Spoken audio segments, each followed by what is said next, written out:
guys, kamusta? So once again, this is Raymond Gerald Tabaket. Ito naman may gusto lang i-share sa'yo na sa tingin kong makakatulong ulit sa'yo or sa business mo or so kung ano man ang ginagawa mo, either it's internet marketing, network marketing, affiliate marketing, kung ano man yan, okay? So ito na naman, ano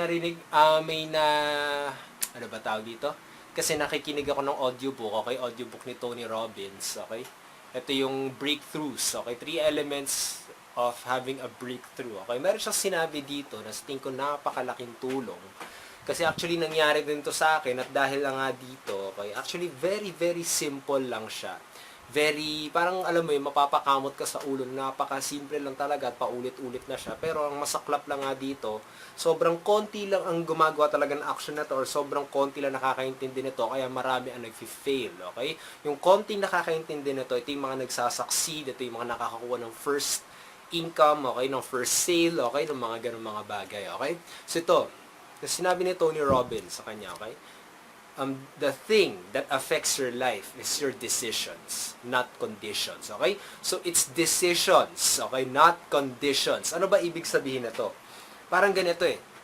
Sabihin natin binigyan ka ng isang opportunity, okay? Binigyan ka ng isang opportunity na pwede magbago, okay? Magbago ang buhay mo, okay? Na tipong napakalaki ng long term pag naiisip mo. Pero it still depends on your decision. Paano to? Katulad, sinabi sa'yo na ganito ang mangyayari sa'yo after ilang years or kahit ikaw na-imagine mo na pero sabihin natin ang pay-in is 2,500 yung mga may kailangan na ganun. So ikaw magiging negative ka kasi kailangan magbayad yung mga ganyan mga bagay. So, ano naging decision mo? Hindi mo pa rin kinuha, okay? So yun na nga eh.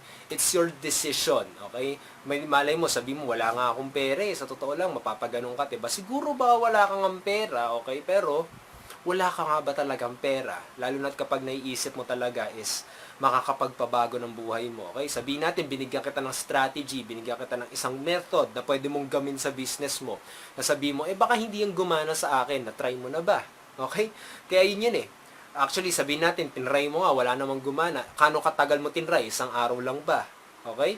So yun yan eh, alam mo, napaka-simple lang, napakadali lang natin mag-give up sa isang ganyang bagay, sa isang strategy, sa isang opportunity, na parang hindi natin pinapatagal, okay? Hindi natin fino-focus long enough para tipong mag-succeed tayo. Okay, sabi nga ni Les Brown eh, you will win if you don't quit. Okay, yun na nga eh. Quitters talaga, mga quitters, sila talaga yung mga walang mangyayari sa kanilang buhay. Okay, mga quit ka agad. Isang linggo, wala pa rin kita. Nag-quit agad, yung mga ganun mga bagay. Okay? So, it really depends on your decision eh. Okay, it's not really your condition. Sabihin natin, ang malas, may nangyari sa'yo, okay? May nagkasakit ka bigla ng grabe talaga, okay?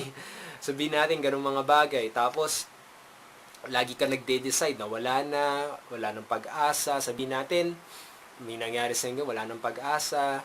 Wala talaga. Yun yung makukuha mo kasi yung fino-focus mo. Okay? Katulad, sabihin natin, sa business mo, okay? Sabihin natin sa business mo, isang linggo hindi ka pa kumikita. Nagfo-focus ka doon masyado. Okay? Tapos nagde-decide ka, ganun pa rin, ganyan. So, parang, alam mo yun, hindi ka nag-decide na tipong nag-quit ka agad. Okay, sabihin natin, nag-quit ka agad. Okay, isang linggo lang eh. Isang linggo, wala pa rin akong resulta. Ayoko na. It's your decision, okay? Lagi nila sinasabi, baka malas lang ako, isa lang malas sa tao. Pero sa totoo lang, alam mo, it's your decision that you quit. Okay? Kaya yun eh, alam mo yun, what you focus on expands, okay? Kung ano ang fino-focus mo. Kapag nag-focus ka na makakuha mo ang first sale mo, makukuha mo yan if you don't quit, okay? Quitting is the number one thing that you can do in order to destroy your business, okay? In order to destroy your future, quitting, okay? Kaya yun na nga eh. So, lagi keep in mind, okay? It's not the condition that affect your life. It's your decisions, okay? Malay mo, some things are going to happen to you. That's life, okay? Hindi mo mapipigilan yan. Things will happen to you. Bigla may kailangan bayaran na napakalaki. Bigla may kailangan ng ganyan. Pero kapag wala kang dinecide para magbago, okay? Para may magawa ka para sa future mo, kapag wala kang nag-decide ka pa rin sa karaniwan mong ginagawa, that is what you will get after 10 years, after 15 years, after 20 years. Okay? Kaya nga tingnan mo, maisip mo ng maiging tradition natin bilang mga Pilipino. Diba? Yung mga kadalasan ng mga tradisyon ng mga empleyado. Magkatrabaho sila, okay? Magkatrabaho sila hanggang 60 years old. Okay? Tapos kapag 60 years old, pensyon na lang at umaasa ka sa anak mo. Okay? Umaasa ka sa anak mo na matutulungan ka niya at aalagaan ka niya. Kapag nakita mo na wala siyang trabaho, 'di ba? Kapag nakita mo na tinatamad siya magtrabaho, nalulungkot ka kasi na i-imagine mo yung sarili mo, 'di ba? Na walang mag-aalaga sa ikaw mag-shoulder lahat. Eh retired ka na nga, 'di ba? Kaya yun yung karaniwan na nangyayari sa tradition natin, 'di ba? Naisip mo ba 'yon kung bakit ganun? Okay? Kaya yun it's your time to decide what you will do. Okay? It's your decision. Okay? What you're going to do about these conditions para mapabago ang buhay mo. Kaya yun Okay? So, it really depends on you. Okay? So, yun. I hope na nakatulong na maigi tong value na binigay ko sa'yo. Actually, it's really great. Okay? It's really a good value. It's lupit. Okay? Actually, malupit to kasi napaka-simple lang niya pero sobrang konti lang nakakaintindi. Okay? So, yun na nga. Bawat decision mo ay magpapabago sa buhay mo. Okay? Kaya it depends on you talaga. Okay? So yun, I hope nakatulong na maigi sa iyo to. You can leave your comment below. Okay? Kapag may gusto kang itanong, kapag may gusto ka pang malaman. Okay? You can also add me in Facebook. Okay? Search mo lang pangalan ko, Remo Gerald Tabaque. May kita mo naman ako doon.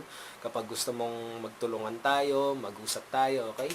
And also, you can click the like button kung nagustuhan mo to. And you can also subscribe to my YouTube channel para tipo kapag may bago akong pinalabas na video, malalaman mo agad. Okay? So yun.